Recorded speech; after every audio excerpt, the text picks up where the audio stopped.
Isang mahusay na karunungan ay ang paggamit ng pinakanatural sa mabisang produkto matatagpuan.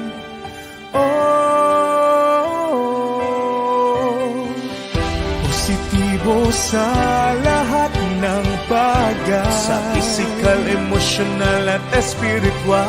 Kasaganahan sa buhay ang hangad dinuman. Nawala ang kalusugan ay kayamanan. Nawala ay kayamanan sa kalusugan.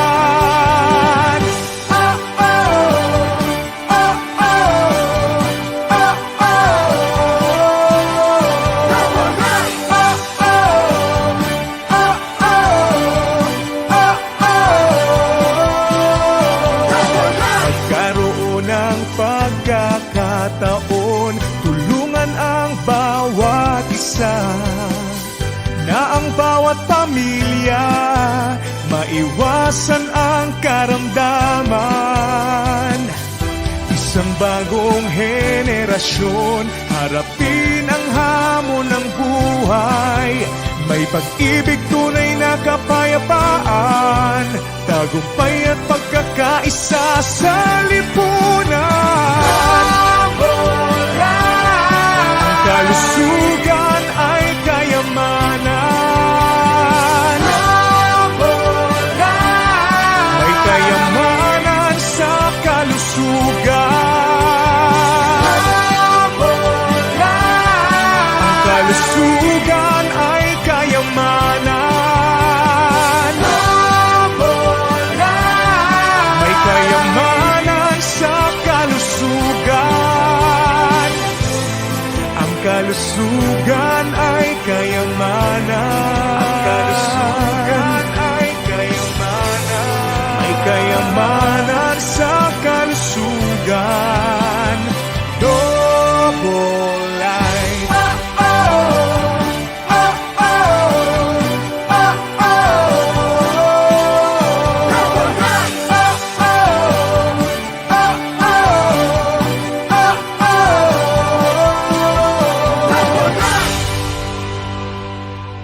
Pangalan ko ay Arman Serrana.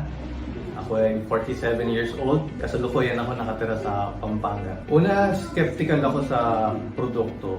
Kahit anong namang produkto, hanggat hindi ko nagagamit, meron ako laging doubt. Pero honestly, kasi ako mahilig ako sa mga natural food supplement. Nung hindi pa ako nandito sa Noble Life, binibili ko yung I make sure natural yung ingredients ng mga binibili kong pagkain. Pero nung na-try ko yung product natin, first time ko natikman, nasarapan kaagad ako. Mula noon, umorder kaagad ako ng isang box. And isa sa napansin ko, hindi naapektuhan yung pagtulog ko at talagang alert ako sa maghapon. Ang blessing pa doon, yung may halong cryptomonadales. Honestly, hindi ako nagpapalab. Salamat sa Diyos kasi we have this kind of product na talagang para sa akin mahalaga kasi yung matatanda yun ang aking iniisip ngayon na as much as possible maging healthy palagi sila.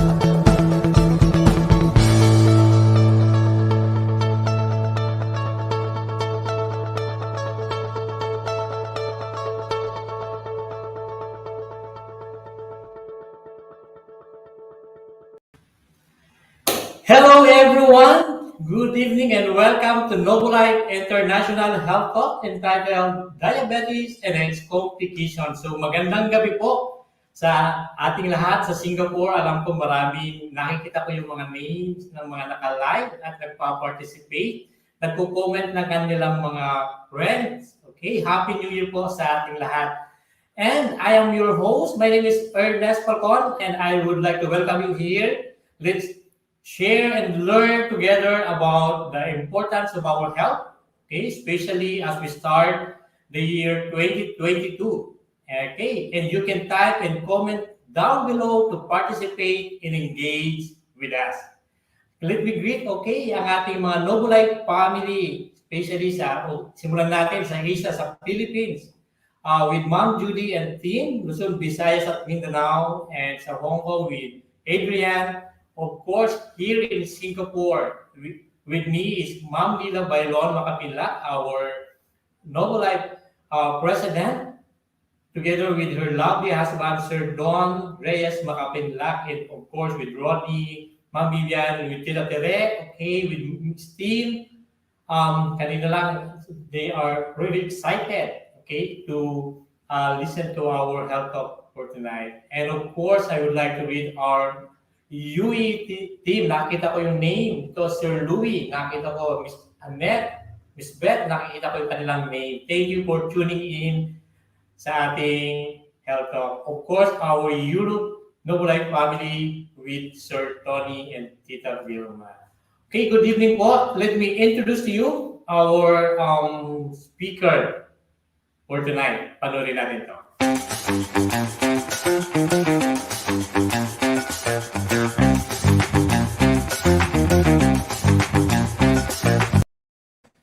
Ayan, so welcome po sa ating gwapong-gwapo. Ayan. Hi Doc, good evening po. Hi, Ernest, good evening. Good Kumusta? evening po and Happy New Year po. How's your Happy- New Year po dyan sa Philippines, Doc? Happy New Year sa gwapo sa Singapore. Oy, by the way pala Ernest, kumusta dyan sa Singapore kay Madam Lilac and my good friend Sir Don. So, Happy New Year pala sa Luzon, Visayas, Mindanao, Philippines and Asian countries. So, and Happy New Year sa Europe team with Tony and Vilma and to the team in UAE. So, Happy New Year din sa inyo. So, hope you're doing well right now. Yes, And then- salamat po. All Coach Doc, thank you so much for giving your time. Alam mo yung 8 p.m. in the evening, nakakatawa dahil lahat ng families magkakasama and it's a really good Yes, time that's true. to reach out and to give our health education Yes. sa ating mga family at sa ating mga loved ones. Okay, Doc, so I'll give you the virtual floor now. Okay. Sure. Thank you. Okay. So, ang topic natin ngayon po, very timely kasi alam ko during the holiday season po ay napasubra ang ating pagkain at saka naparaming inom. So, today we are going to address your concerns. Okay, let's start. So, ang topic natin ngayon po ay diabetes and its complications. Okay. So, dito sa isang slide nito, makikita mo yung saan ba yung responsible for bringing our sugar down and controlling our sugar going up. So, ang trabaho niya po ay ating pancreas. So, siya po ay located sa behind the stomach, makikita mo dyan, behind the stomach, dito, at sa the upper of the abdominal wall, surrounded by the other organs, maraming organs dyan, kagaya ng gallbladder, liver, so small intestine, and the spleen. So, kadalasan ang size ng ating pancreas po ay 6 to 10 inches. Pag lumalaki siya po, siyempre lalaki sa more than 12 or 15 inches po. Ang shape niya po ay fish or pear shape. Okay? So ang trabaho talaga ng pancreas po ay dalawang physiological na functions. So insulin by beta cells and glucagon by alpha cells. So yung beta cells po ay ang trabaho talaga niya po ay cells that make the insulin. Yan ang beta cells. So, type of, kung mayroon kang type 1 diabetes, ang iyong immune system mistakenly destroys the beta cells. So, yun ang problema natin. So, pangalawa, yung alpha cells po, ang trabaho naman niya po ay helps elevate the glucose levels kung bumaba siya para to respond to the blood glucose homeostasis po para magkaroon sa stability. So yun ang trabaho ng ating pancreatic hormone po. Okay. So dito ay makikita mo yung secretion ng hormone ay 40 to 50 units insulin daily in 2 steps. So basal insulin secretion siya. So secretion at low level. So increasing siya after eating. Ang tawag niya prandial. So after siguro mga 10 minutes po eating po ay mag-response na yung insulin to bring your sugar down. So yan ang proseso niya po.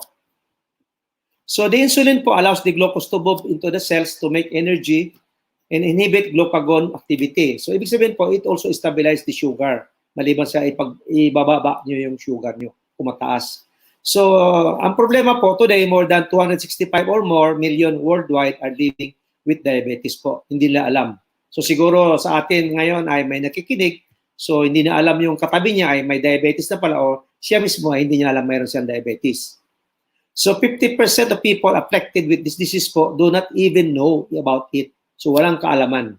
So yung unang mga sinyalis ng diabetes po, bagamat siguro we often ignore it. So almost tired, frequent urination, sudden weight loss, sugat na hindi gumagaling, always hangry, busog na ay nagugutom pa, or may mga mag-asawa na sexual problems or blurring of visions, of vaginal infections, prone sa UTI sila, and numbness and tingling of the hands of the feet ay signs of diabetic neuropathy, and even always thirsty po ay signs of diabetes na nag-umpisa pa lang. Okay. So every 10 seconds po, 2 persons develop diabetes due to lack of ample knowledge. Kaya po dito sa atin ay narito health education to inform you what to do and to be aware of what you're doing right now and what to do next na pag tumaas yung sugar. Okay, statistics po, 1 person dies of diabetes daw somewhere in the world every 10 seconds. So hindi magandang sinyalis yan kasi every 10 seconds daw ay may namamatay na kamangmangan man lang ang kanilang naramdaman na hindi nila na-feel na mayroon na pala silang onset ng diabetes po. Okay. Filipinos who are affected with diabetes po, dalawa ang kanilang kadalasan ay pinanggalingan. Deficiency or insufficient insulin. Pagkukulang o talagang hindi nagpo-produce yung pancreas ng insulin. So it is the number 6 leading cause of death sa Pilipinas po. So lately po I found out na medyo naging number 5 na siya kasi marami na pong Filipinos are being suffering from diabetes in its complications. So what is really diabetes? Why is it really so famous around the world na diabetes po ay very common sa all generations na hindi kagaya nung unang panahon ay mga may edad lang. Ngayon mga bata po ay may mga diabetes na rin. Okay. So diabetes mellitus po, ang tawag ng diabetes, is a chronic disorder of carbohydrates, protein, and fat metabolism resulting from insulin deficiency or abnormality in the use of insulin. So maaaring hindi nagsisikret or may pagkukulang ang iyong pancreas. Diabetes po, you should first understand how your body handles the glucose, the sugar that fuels. So ibig sabihin po, hindi din pwedeng baliwalain yung pagkain natin. So balit po, ay dapat ay ang diabetes ay pinipili mo yung intake ng mga foods or mga carbohydrates or mga sugary foods. So most of the foods that you eat broken down into sugar, so also glucose po ang tawag niyan and released into the bloodstream. So alam naman natin po, tandaan natin ang diabetes po is a chronic, long-lasting health condition that affects our body that turns the food into energy. So kailangan din natin kumain, subalit po may problema talaga ang ating pangatawan. Hindi siya nagpo-produce ng more insulin, yung ating pancreas. So when your blood sugar goes up, it signals your pancreas is releasing insulin. Subalit po, pag mayroong pagkukulang. So typical individual po ang naramdaman nila ay obesity at saka inactive lifestyle. So very common type 2 diabetes na ang kanilang naramdaman. So after you eat, your digestive tract breaks down the carbohydrates into simple sugars are small enough to be absorbed in your bloodstream. So dapat po ay binibreak down niya into smaller elements para po ay ma-utilize mo as energy. So hindi din pwedeng hindi kakakain. So the glucose is an indispensable source of energy for your body's cells. So hindi mo pwedeng baliwalain. But to provide that energy, it must travel from the blood into the cells. So ngayon, ang mag-welcome niyan ay yung insulin. So ang tawag niyan ay welcoming committee. So dadali yung insulin ang mga carbohydrates both saka sugary foods into the generator mitochondria, saka it will break down the smaller elements. The glucose will be converted into glycogen and will be stored as your energy for your future use as energy. Okay. So if you produce enough insulin, ang problema, your cells response normally, well and good. Your blood sugar levels drops as glucose enters the cell. So where it is burned for energy, it's stored in your liver as glucagon for future use as energy. So subalit po, mayroong pagkukulang, may problema. So insulin role. So marami pong nagtatanong sa akin, ano ba talaga ang trabaho, Dok, ng insulin? Siya ba talaga ay nagbababa ng iyong sugar? So hindi po. Siya ay welcoming committee lang. Siya ay nagdadala upang ibaba. So the insulin is the hormone that unlocks the door of your cells. Yun ang trabaho niya po. It will unlock the cells of your hormone. So para po ma-breakdown yung carbohydrates into smaller elements po para hindi tumaas yung sugar. Kung walang mag-welcome na insulin, through your pancreas po, simply tataas. Mag-spike up yung sugar mo sa bloodstream. When your blood glucose levels rise after the meal, the beta cells of the pancreas spring into action. Mabilis siya mag-response, pouring insulin into your blood. So the problem here is this. So the mild elevation of the blood sugar doesn't produce any symptoms. Yun ang problema. So kadalasan ng mga pasyente natin ay hindi naramdaman. So which is why diabetes often goes undiagnosed for 4 to 6 years, if not longer. So marami nang naramdaman tuloy na mga komplikasyon na nangyayari kasi they ignore it, the signs and symptoms na nagmanifest pa lang maski mild manifestations. Okay, but even the mild diabetes is dangerous since it damages the blood vessels in other vital organs po. So hindi pwedeng baliwalain. When the sugar level gets higher, the symptoms may include fatigue and blurred vision. So kayo ay umpisa pa lang may naramdaman na paglalabo or madaling manghina, fatigability, so magpapacheck kayo ng sugar nyo. So excess sugar spills into the urine, so magugulat ka, nagpacheck ka ng iyong urine, may lumabas na sugar plus 1, plus 2, plus 3. Supposed to be hindi lalabas. Kasi tumaas na eh. So taking water with it. This produces excessive urination and dehydration which lead to increased thirst. Kaya ang mga diabetic po, madali sila mauwaw. At saka madali sila magutom. Excess hunger is another symptoms. Weight loss may develop despite healthy appetite. So busog ka na, nagugutom pa rin. This happens because while the blood has too much sugar, the cells doesn't get enough sufficient to be converted as energy. So yun ang problema. So there are 4 types of diabetes po. So very common yan. Sa Pilipinas, yung type 1. So yung type 1 ay, ang tawag niya po ay diabetes po. Type 1 na mga pinanganak sila since birth, meron na silang diabetes. Affected hereditary. So ibig sabihin po, genetic. Sometimes wala silang maramdaman, so balit accidental po, nagpa-check sila, ay tumaas ang kanilang sugar level po.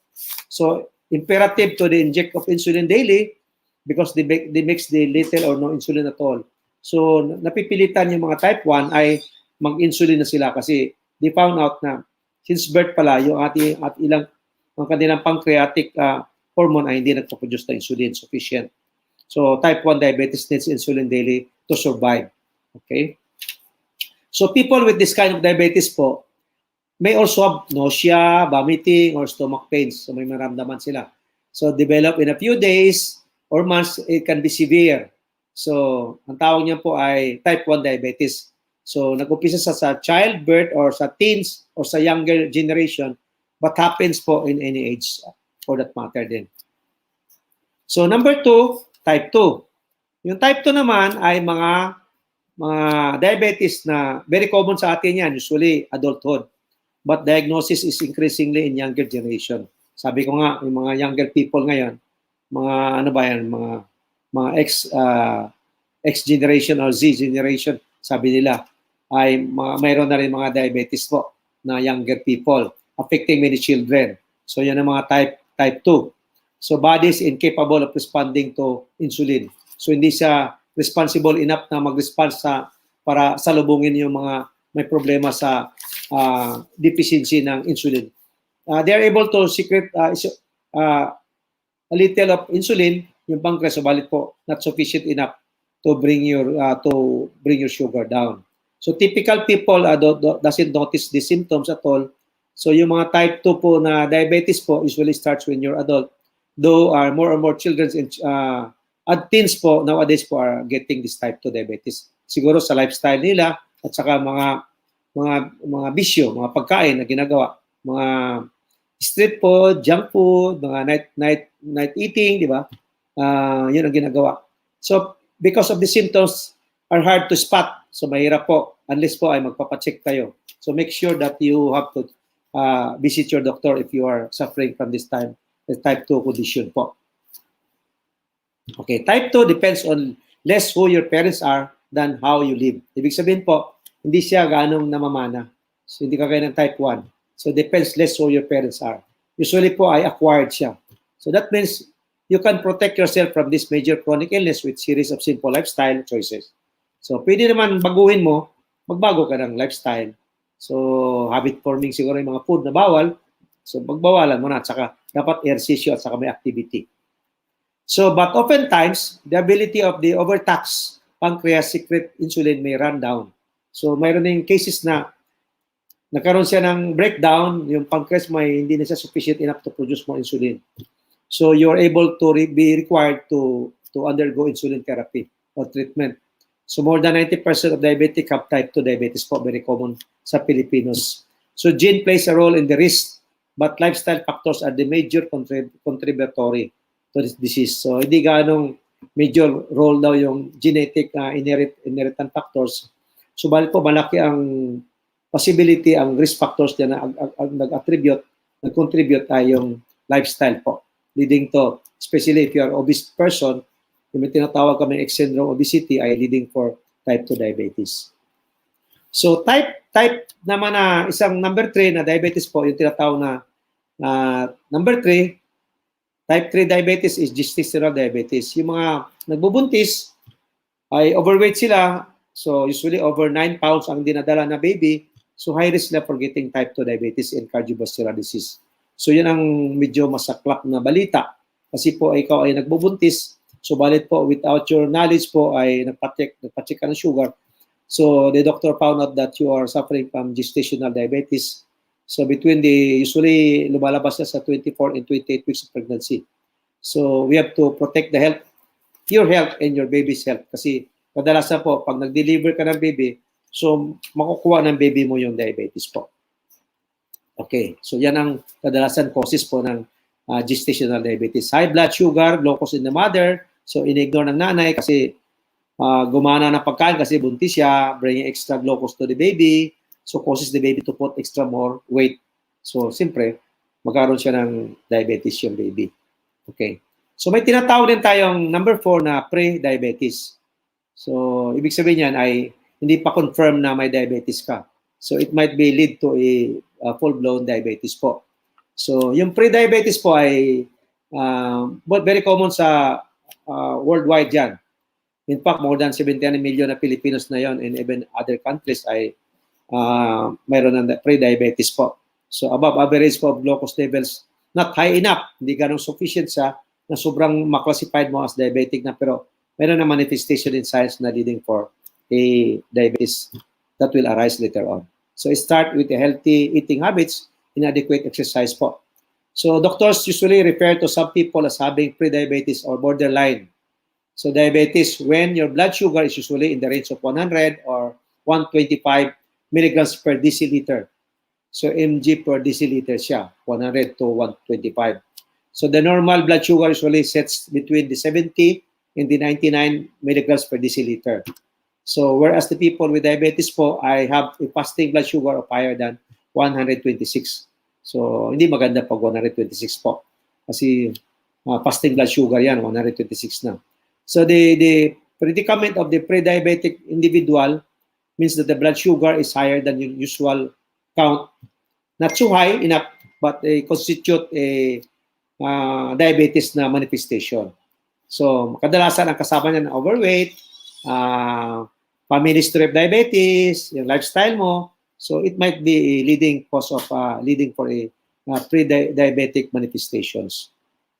Okay. Now, what are the symptoms of the diabetic individual? Number one, high blood levels of glucose. So, dapat magpapacheck kayo ng blood sugar. So, mayroon ng paglalabo ng mata, fatigability, ayan na, madaling mauhaw, painful urination, frequent urination, sore that not healed, mga sugat na hindi gumagaling, nausea and vomiting, weight loss, hunger, and there are no symptoms at all ang ibang mga individual. Yan ang problema. So diabetic 1 and 2, symptoms are closely similar. Medyo kapareha sila. Ito mga manifestation ng type 1 and type 2, medyo malapit. Although daw type 1 is often worse in severity. Kasi po ay ang problema sa type 1 ay hindi na talagang gumagana yung pancreas na mag-secrete pa ng insulin. Okay. May tinatawag kaming dawn phenomenon. Yung dawn phenomenon po ay nangyayari sa upon rising in the morning early. Kung early riser ka, magugulat ka, may maramdaman ka na hindi maganda. Between 2 a.m. and 8 a.m. People with diabetes po, mayroon naramdaman na hindi maganda. Yung tinatawag na dawn phenomenon. So you feel uncomfortable, so nagpacheck ka sa sugar mo ay hindi pala maganda. Nag-spike up pala yung sugar mo. Usually po, ang tawag niya ay dawn phenomenon. So, how does diabetes transmit? So, pwede type 1 diabetes, on pre-diabetes po, or gestational genetically. So, hindi siya 100% po. Can develop due to poor diet, inadequate exercise, pre-diabetes, and type 2 diabetes siya, or even gestational diabetes. So, bantayan lang natin po na hindi kayo overweight, wala kayo high blood, kontrolo yung LDL mo, bad cholesterol, at saka yung pamilya mo ay mayroon bang history ng diabetes, or Asian American or Asian Filipinos ka ba, or Native American ethnicity. So tayo, Asian countries ay very prone din sa diabetes in family history of gestational diabetes po. So yun ang transmittable na diabetes. Kung pinag-iisipan mo, baka naman po ay ipamamamana mo sa iyong mga kamag-anak, sa mahal mo sa buhay, lalo sa mga apo. So, tingnan mo yung family tree. So, mayroon kaming tinatawag na polypharma in treating diabetes. Subalit po, synthetic tayo dito. Subalit po, ang polypharma po ay cocktailing. So, kinakombine mo yung from one treatment to the other na gamot sa diabetes. So, simpre, magkaroon ka ng mga adverse drug reaction. So, yun ang mga komplikado na nangyayari sa nag-cocktailing na treatment ng diabetes. Kasi minsan, isang treatment pa lang, ay hindi siya tumatalab yung oral, dadagdagan mo ng combination na slow-acting or fast-acting siya na medications. So, yung tao niya ay cocktailing. So, polypharma siya. So, mayroon naman ibang treatment na nag-insulin pen siya. So, mabilis siya mag-control ng sugar mo. So, sabi naman ng iba ay very affordable daw in the long run. Pero on the first treatment, medyo mabigat kasi expensive. So, pero very useful siya. Unlike nung before na treatment, very common ito. So, marami ka nang naipon ng mga insulin injection na palagi mong ginagawa everyday. Unlike this one, ay madali siya, comfortable siya, insulin pen. So, mayroon din ibang gumagamit na insulin pump. May kilala ko actor na singer na famous ay mayroon siya insulin pump. So, ito naman siya ay may gauge siya na ginagawa. Mayroon siyang calculated gauge siya. Flexible siya. So, pag tumaas yung sugar mo, magtuturok siya ng sarili. So, nakontrolado yung, nagsisensor yan. Meron sa sensor, monitoring sensor at saka kanula, nakabaon sa skin mo para ma-detect niya kung tumataas yung sugar mo. So, ang problema nito, minsan ay hindi pwedeng basahin or napapawisan or you're exposed to the sun. So, ano din siya convenient sa mga iba na ayaw na mag-insulin o ayaw mag-injection. Okay. So, what are the diagnostic tools to do if you're a diabetic person? So, number one, pakuha kayo ng dugo po, fasting plasma glucose. So, no food or drink 8 to 12 hours prior to the test. So, blood is drawn and tested for the level of glucose in the blood. So, high glucose level, malalaman mo kung ikaw ay may diabetes na o hindi. So, para malaman mo rin kung acquired o hereditary, pakuha ka OGTT, oral glucose tolerance test. So, para makita nila ay kung responsive ba yung iyong insulin na mag-control ng iyong sugar na ibababa niya. So yun ang binabantayan dyan. So dalawang test yan po, isang FPG at saka isang OGT. So yan, dalawa.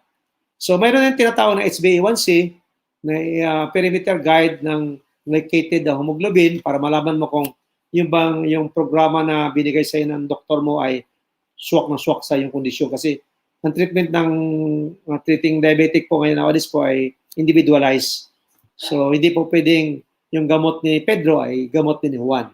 Kasi ini-individualize natin ang treatment. So dapat magpapacheck ka sa doktor po. So after a month siguro and 2 months or 1 month after, so mapakuha ng HbA1c para malaman mo to measure the sugar hemoglobin in your blood. Kung talagang tugma yung binigay sa'yo na gamot para sa sugar control. So mayroon din test na urinalysis, glycosuria, tinitingnan din yung glycosuria kasi po minsan po ay may complication ng diabetic individual, minsan mayroong ketone body na present sa yung urine. So hindi maganda po kasi yung glycosuria po ay condition characterized by excessive sugar in the urine, typically associated with diabetes or kidney disease. So hindi lang complication ng diabetes ang glycosuria, maaari ding sign na mayroon ka ng problema sa kidney. Yung namang ketone test po ay sa urinalysis ay ginagawa kasi ay may makita silang compound na acetone, dapat walang acetone, acetic acid, or beta hydroxyl or butyric acid. Kasi po, yung mga composition na yan ay produced during the metabolism of the fats. So, ibig sabihin, para pala ma-convert siya ng energy, ang kanya metabolize ay yung fats, body fats mo na. So, hindi maganda kasi it means that your cells does not get enough glucose, your body burns more fats for energy conversion. So, hindi maganda po. Yung tinatawag na diabetic ketoacidosis ang mangyari sa inyo po. Okay? So, how to prevent and control diabetes? So, number 1, prevention of all starts with a better lifestyle. So, ikaw mismo talaga ang makakapag-umpisa niyan. So, kami lang po ay nag-guide. So, eating healthy foods. So, dito sa aming programa, sa Noble Life lalo, ay mayroon kaming programa na binibigay sa iyo how to control and to avoid these foods in order that you are not able to bring your sugar up. So, mayroon kaming guidelines. We do not only give you medications, we also treat you, we also help you to avoid getting this kind of diabetes complication later on. So being active ka dapat, taking medication as directed, take care of your body, take your fit often times, kasi kadalasan po ang mga damages po ay nangyari sa extremities mo sa nerve, interrupting the blood flow, so kaya maraming gangrene po, ina-amputate sa binti o sa paa, take care of your teeth, so control the blood pressure or high, so ibababa mo and never smoke. Check with your doctor at least once a month. Have your blood sugar check along with the weight, blood sugar, and feelings. So ano ba yung naramdaman mo ngayon? Are you often thirsty or hungry? So nangihina ka ba? Ayan. Nanginginig ka ba? Ayan. So check your blood sugar levels daily by using your home monitoring device. Dapat meron kayong portable na pagkuha ng blood sugar po. Okay, people with diabetes po is a very dangerous conditions. You know why? So number 1, how does this diabetes affect your body? So number 1 po, it affects your heart, it affects your kidney. So marami pong pasyente na na-dialysis, marami pasyente po ay nagkaroon sa diabetic retinopathy na bulag, neuropathy, nervous system, skin, dermatosis o dermatitis, complication din ng diabetes, or the whole body is being affected po, for that matter. So long complications including stroke, so severe yan, peripheral vascular disease, hypertension, urinary infection, coronary artery disease, and most frequent po high risk of diabetes are known cardiovascular disease. Diabetes can cause high blood pressure and can even cause stronger resistance to insulin.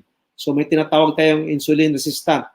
So kasi mayroon ka ng problema sa cardiovascular problem.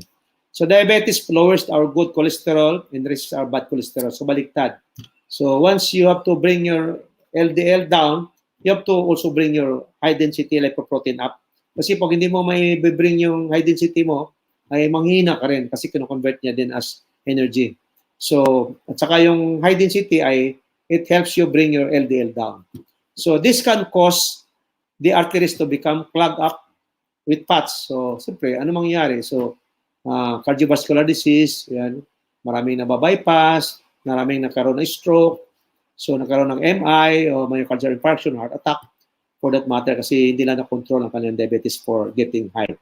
So at least 65% of these people daw with diabetes die from heart disease and stroke. So take care of your health po if you are a diabetic individual. So the chronic complication are the following po. Diabetes mellitus. So dito pa lang po ay mellitus, ibig sabihin po, yung pa lang nag-inom ng mga oral medications. So sila ay undernourishment. So alam mo, pag uminom ka ng oral medication diabetes, you will be surprised. Kulang ka ng B1, B6, B12, kulang ka ng magnesium, potassium, manganese, o iron o folic acid. So yun, magkaroon ka ng undernourishment. So mayroon din silang leading for atherosclerosis, hardening of the artery. So yun ang problema. So mayroon din tinatawag na neuropathy. So vascular insufficiency, peripheral arterial disease. Magbabara yung extremities mo. Candidate ka for peripheral arterial diseases po. So blood clot o thrombotic problem po. So hyperglycemia. So hindi mo na control yung pagbaba niya na sobrang baba. So dapat po ay minomonitor mo yung sugar nyo. Eye complication, yung tinatawag na yung anoxia po ay kulang ka ng oxygen sa brain. So with that, ang mangyayari na po, kulang ka ng dugo sa brain. So leading for catarata, diabetic retinopathy, yung pagbubulag and retinal detachment po. So all of this po are the complication of diabetes. Mellitus pa lang, yun ang inom ng oral medications. So yung chronic diabetes po, mellitus naman po ay severe. So nephropathy, yung dinadamage yung kidney mo. So marami pong pasyente na nadadialysis kasi nadamage yung kanilang capillaries sa kanilang kidney. So heart disease po, atherosclerotic, hardening of the artery, leading for MI, heart attack. So mayroon din cases po na skin changes, diabetic dermopathy, yung mga mag-scale o roughness ng skin. Acanthosis po, nigricans, so medyo nangingitim. So lalo na sa extremities. Liver changes po, mayroong enlargement of the liver, fatty liver infiltration. So complication ng diabetes yan, leading naman yung fatty liver for scarring, fibrosis, and even cirrhosis. So yun ang critical na condition ng diabetes po. Okay. Ito sila ay in summary, mga complication. So stroke po, 2 to 6 times ka high risk for stroke if you're a diabetic individual. High risk ka rin 2 to 4 times getting heart disease if you're a diabetic individual. Retinopathy po, pagbubulag, 25%, so medyo malaki. So end-stage renal kidney disease po, ay kidney failure ay 17 times po kung ikaw ay diabetic. And foot and leg amputation, gangrene, ay 5 times po. So yan pa lang po ay mga major complication na pag hindi natin naagapan yung ating diabetes po, leading for major complication as well, maliban sa minor. So who are really at risk for this kind of conditions? Number 1, obesity. So dapat po maglulose weight tayo. And even racial, Asian race, di ba? Very common sa Pilipino yan, diabetic. So mayroong hypertension. Saka mayroong physical inactivity, wala aktibidad. So familial sila na mayroong history, na mamana. Yan. So polycystic ovarian syndrome, mayroon tayong cases po na yung mga babae mayroon silang PCOS, so hindi nila ginagamot, nagugulat sila. Certain age po ay nagkaroon sila ng diabetes. And even gestational diabetes po are also risk for getting complication as well. So ito sila ay binabantayan kasi po leading for complications in diabetes that will arise later on. Okay, all in all, ang problema, it shortens our life expectancy by 13 years. So imagine, mabawasan ka ng 13 years. So ilan na yung taon mo ngayon, bibilangin mo, mabawasan pa ng 13 years. So nandiyan pa si COVID, so mabawasan pa ng mga ilang months or years. So wag naman sana. So take care of our health po. So healthy start. Paano natin gamutin ngayon? So una-una, dito sa Noble Life, we teach you how to treat yourself. So detoxify, rebalancing, and nourishment. So basic rule talaga to. Even international, they are using this one, detoxification, rebalancing, and giving yourself nutrients. So we prescribe cleansing po. Kasi you're trying to prepare this product to go in directly to the cells. Dapat open yung floodgates at saka ma-utilize ng cells mo. Kasi alam mo, minsan bombarded ng ating lining ng gut yung ating colon ng mga toxins. So hindi ma-absorb ng ating nutrients po na to absorb to your body na para ma-utilize ng cells mo para to bring your help your insulin to replenish the insulin deficiency ng pagkukulang mo. So itong cleansing po ay taken at bedtime. So cleansing ka after dinner, 2 hours after dinner. So you take this one. So it cleanses your colon. So sabi nga nila, everything begins and ends in the colon. So ito yung mga sample ng mga dumi natin. So isa din po ay may bonus na it also cleanses your blood impurities. Kung marami kang heavy metals, mga toxins po, ay nakakatulong din siya. So ito yung composition niya. It's a cleanse formula formulated by doctors po sa ibang bansa. Okay. So number 2 and number 3, so tapos na tayo sa cleansing, they start to treat you. So we do rebalancing and giving you cell nutrients.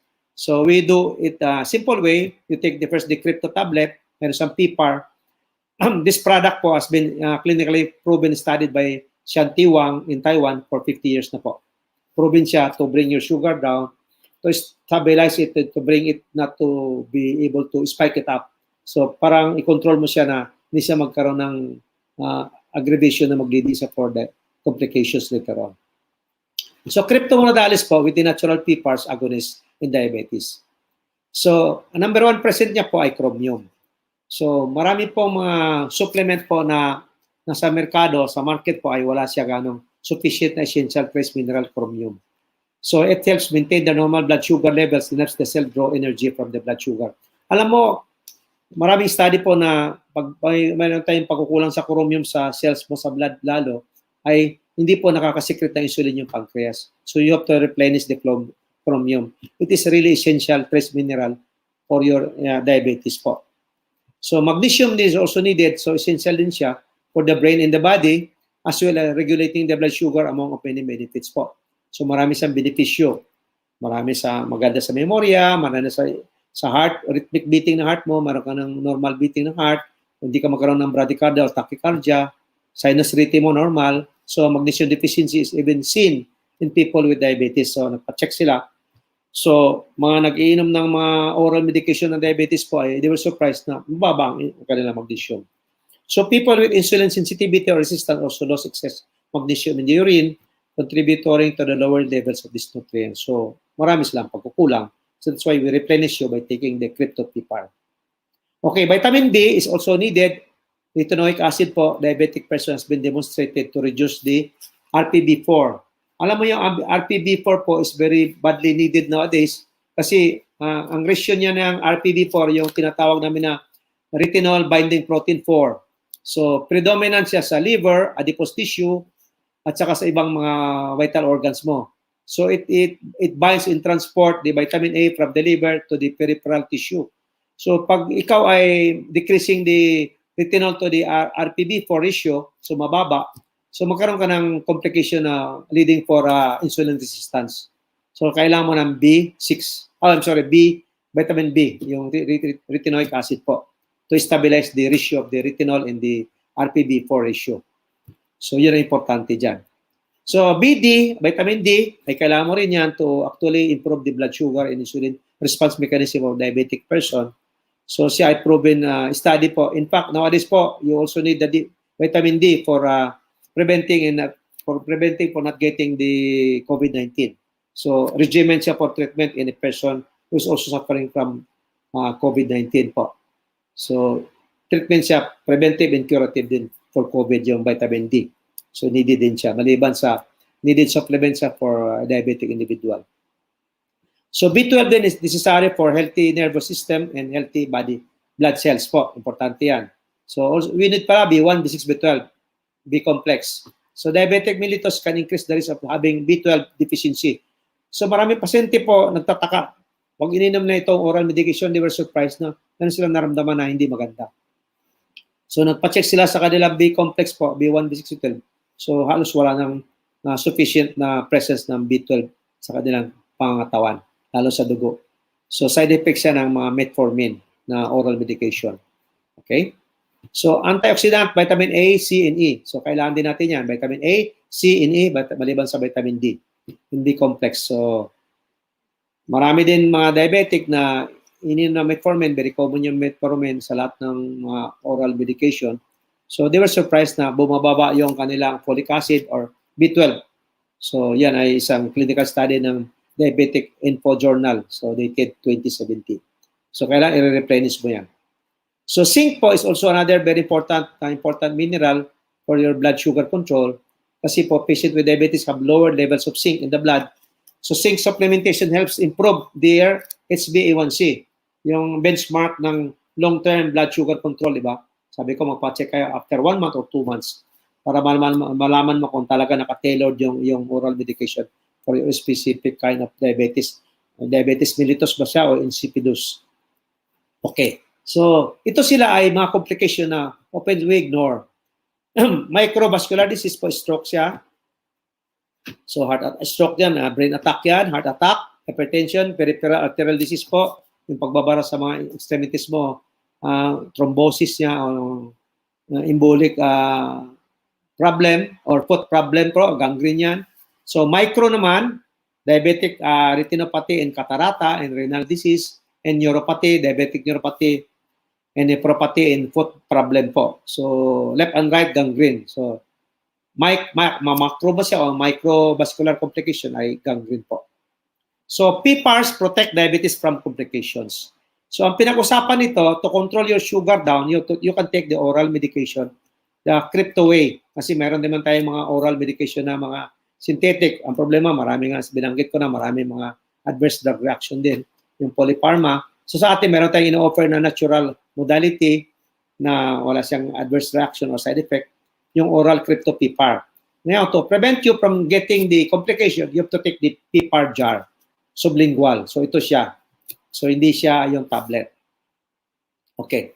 The PPARs, peroxisome proliferator activator receptor cells are ligand activator nuclear transcriptor factors. So, ibig sabihin po, siya ang response mechanism kasi kadalasan ng ating mga pasyente, lalo kayo ay pag ikaw ay diabetes po, you'll be surprised bumababa yung ating PPAR response mechanism kasi nagkukulang ka ng PPAR sa yung cells. So, transcriptor factor siya ang magre-repair ng genetic problem. So, that play an important role in lipid bringing your sugar and your cholesterol and your triglyceride down, whereby also stabilizing your glucose concentration, homeostasis. So, yun ang trabaho ng PPAR po. So, the PPARs agonists improve diabetic dyslipidemia. So, yung mga dyslipidemia po ay komplikasyon ng diabetes leading siya for insulin resistant. So, siya po ay, oftentimes po, yung tinatawag na insulin resistance po ay nangyayari sa type 2 diabetes. Or even worse sa scenario, ay mga type 1 na nag-insulin po ay nagkaroon sila ng insulin resistant. So, allows the person to access the cells in your body to supply the energy. Subalit po ay nangyayari ang genetic manifestation po ay nare-reverse. So, hindi nagre-response yung insulin na ini-inject mo sa sarili mo to bring your sugar down.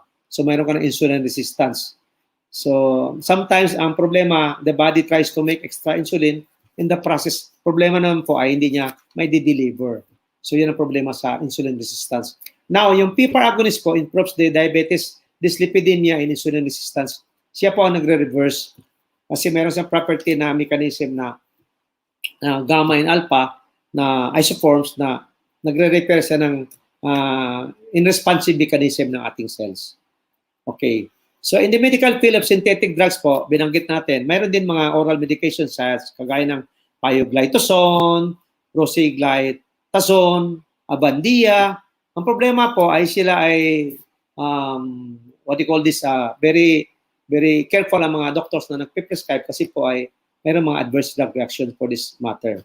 So that's why the Noble Life International offering you to another option for you.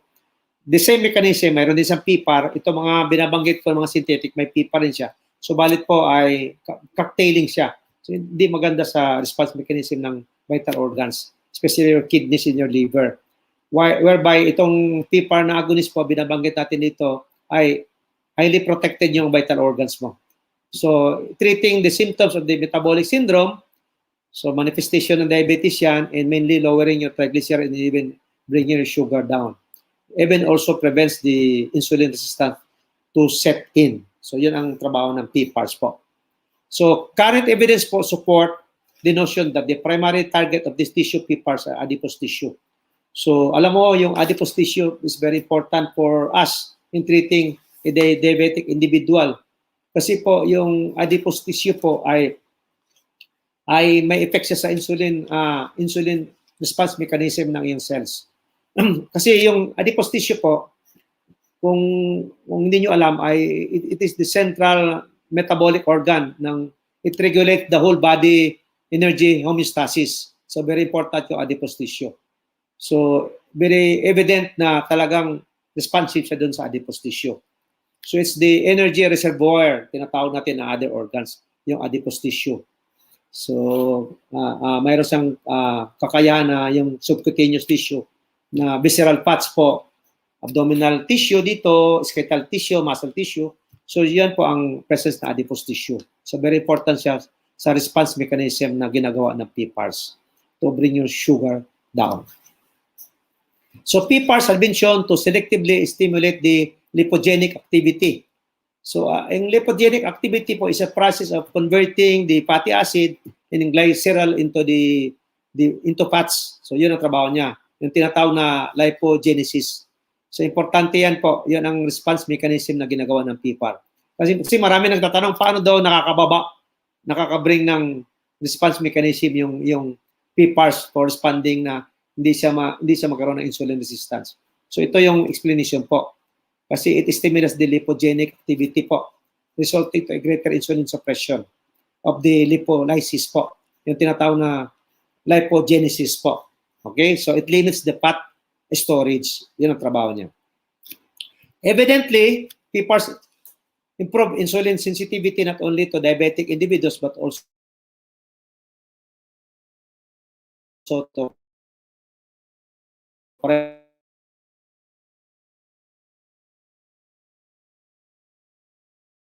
primary sustained beneficial effects in women with gestational diabetes. So they were surprised na yung mga nagbubuntis na diabetes po ay they were able to bring their fats down at saka na-avoid na magkaroon siya ng gestational diabetes, especially if you are pregnant individual. So hindi nagkaroon ng diabetes yung baby mo. Saka hindi nag-overweight yung pregnant women because of the PPARs. So the PPAR po, activator receptors are ligand activator nuclear transcriptor factors. So maliban sa it brings your sugar down, also controls your cholesterol and your triglyceride down. So yun ang bonus dyan. It also controls your hypertension in activating your nitric oxide na para mag-dilate yung blood vessels para hindi ka magkaroon ng hypertension. So yan ang composition ng ating product po. So it causes the cell membrane. So madali sa ma-assimilate ng cells sa cell nucleus po, kaya siya madali ma-utilize ng cells. Okay? So yan ang study po na sa ibang bansa na it also can protect your liver, the brain, and the heart kung mayroon ka ibang conditions maliban sa diabetes, kidney, digestive tract, and lungs. Okay. So bottom line, insulin resistance po has been reversed with the PPAR. Kasi you know why? It improves the sustained glucose control, stabilize the control of sugar, whereby improving the free fatty acid metabolism. It also brings your cholesterol and your triglyceride down and alleviating your good cholesterol up. Improve the dyslipidemia, so hindi ka naman mag-spike up later on. It also stabilize the beta cell secretion function. So natutulungan yung iyong insulin na to produce more insulin that is needed po. At saka maiwasan mo yung inflammatory cytokine storms na mangyayari kasi over-responsive ng iyong antibodies. So oftentimes po, bottom line, all of this po, the PPAR po improves the vascular behavior of your vital organs. So yan po. The PPAR agonist po is the medicine for the 21st century. It's also good for diabetic, MI, heart attack, stroke, psoriasis, autoimmune disease, cancer prevention, and immunotherapy. So remember po, take control of your health. Don't let diabetes control you. Thank you. Ernest? Hi, Doc. Good evening po sa ating mga viewers. Maraming salamat po, Doc. Natutuwa ako dahil, alam niyo ba, Doc, while you are speaking, while you are talking, alam niyo po ba na lahat ng ating family sa Europe, UAE, even sa Philippines, especially sa Philippines, ang dami natutuwa ko dahil lahat ng ating family ay nagpa-participate. And they are sharing. Yeah, they are sharing. Regards daw, Doc, sabi ni Miss Dagupan, Miss Joanne. And, John. and nakita ko rin dito, ang Europe, Doc, napaka-active nila, Tita Vilma. And And Tony. Tony yes, Vilma. Salut. oo. And especially, Doc, ang ating Philippines family, lahat sila napaka-active. Okay, Doc. Salamat po. Ang sa 15 minutes na share ni Doc Orteza, what I have learned this evening, because of diabetes, lahat ng internal organs natin, lahat ng internal system talaga natin is affected. So, ibig sabihin, talagang dapat walang diabetes po talaga. So, paano maiwasan nyo? So, let's start sharing and educating our friends, our family, na especially yung nagsasuffer ng diabetes po, no? So, Doc Orteza is here at your service. Ang nakakatawa kay Doc Orteza is 24/7, no? And before it's too late, no? We have to practice talaga yung prevention. Right? And ito pa, sa lahat ng may mga diabetes po, no? Yung mga diabetic person, kung maalala natin sa talk ni Doc Orteza, nababawasan ng 13 years lifespan natin.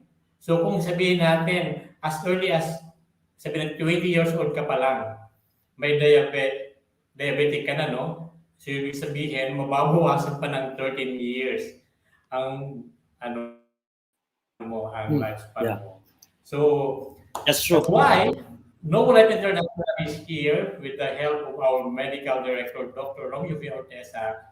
Ang Noble Life po, what we provide, what we advocate is health education to really help everyone na nagsasuffer po ng mga any chronic illness or diseases po. So, Doc, thank you so much po. May tanong po dito, Doc. Yep. Ano po siya, Doc? Diabetic siya for 15 years.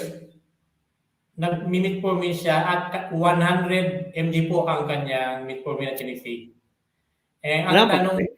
1 gram? 1 gram? 1,000. Oh, 1 gram. 1 gram yun. 1,000. Tama. So, ang sabi niya dito, kasi ko lang po taking, yun nga po, pagkakasabi niya kasi 1,000, no? Tapos, 1 gram yan. 1 gram, 1,000. How the natural products of Noble Life can really help him sa kanyang health journey para unti-unting mabawasan daw o possible daw mawala yung metformin na kanyang Yes.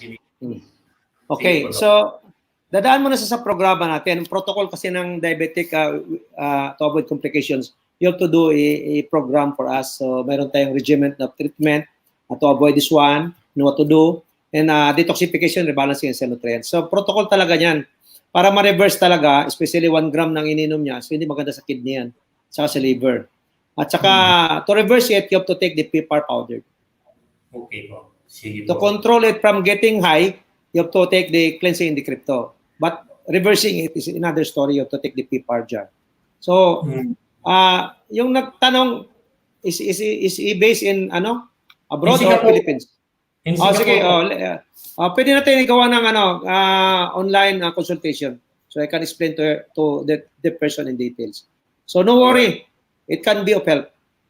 Thank you so much, Doc. Ayun, sabi po ni Doc Orteza, especially sa mga nanonood ngayon, sabi niya, consultation online. Because Noble Life International po, meron tayong free one-on-one consultation. It's online po via Zoom, via WhatsApp call, or Messenger. So that's the good thing, the program that we have in Noble Life International. So nasaan man tayo, especially nowadays, that we cannot really travel to hospital, clinic, or ating doctor. So Noble Life International, we provide a online one-on-one consultation. So thank you, Doc. Sige, Doc, it's 8:54 na po. Any word of wisdom, advice, blessings sa ating mga viewers po? Okay. So let's start our 2022 with a healthy life. So to those who are diabetic and worried of your conditions, let us help you overcome your fears and reverse your diabetes. PPAR agonist po has been proven improving the whole body sensitivity, particularly po the signaling cascading of your modulatory effects of whereby bringing your sugar in control. So yun ang trabaho po ng ating PPAR. So get in touch with Noble Life. Meron naman tayo internationally in offices, international and local offices, Philippines, Luzon, Visayas, Mindanao. So get in touch with Noble Life or see me, and have a healthy and energetic new year. God bless po and take care. Bye-bye. Thank you so much, Doc. Ernest, thank you. Okay, thank you so much, Doc. And before we end, I would like to give you the noble news para abangan natin, especially this week. Okay, so this coming Thursday, so we have the first, we have the, ngayon kakatapos lang po ng ating health talk, no? This coming Thursday, we have the Soar Like an Eagle for the New Year. So, napapanahon, as we start this year, if you are planning, o kung baga, karamihan sa atin, we are having a new resolution, no? Yung resolution. But this time, we have a speaker, Mr. Luis Go, who will be giving us talk inspiration on how we can, okay. So, another talk po na dapat nating abangan. Okay, chat with our doctor this coming January 11. So, chat with our doctor sa lahat po ng may mga health concern. Okay, so pwede po tayo mag-participate, magtanong kay Doc. It's, of course, online din po ito. So, i-prepare nyo lang mga tanong nyo at sasagutin po yan ng ating medical director. Next po, after chat with our doctor, ito naman po, testimonial day. So, together with our Miss Jennifer Tamundong, so dito naman po ibabahagi ng ating mga pasyente, ng ating mga customers on how the Noble Life International helped them sa kanilang health journey. So, abangan po natin yan. And we have this first episode this January 16. So, Noble Life International po ay 16 years na po in product and services. International po yun. Salamat po sa patuloy na pagsuporta at pagtangkilik sa Noble Life International.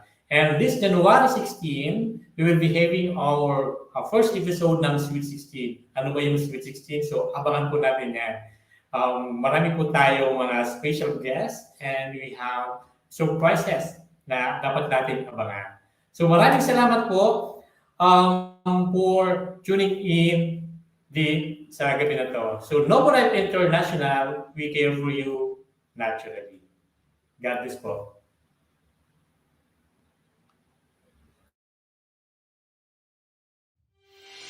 Kahangahangang katangian ng isang mahusay na karunungan ay ang paggamit ng pinakanatural sa mabisang produkto matatagpuan.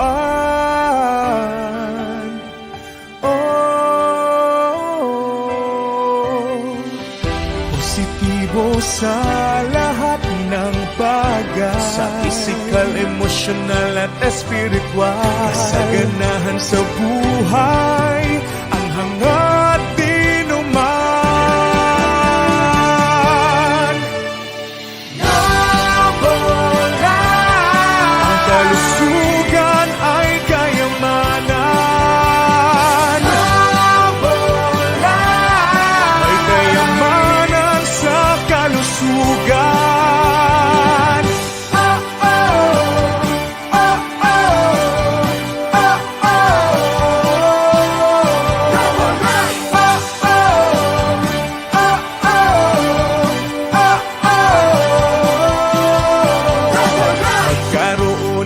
Pagkakataon, tulungan ang bawat isa, na ang bawat pamilya maiwasan ang karamdaman.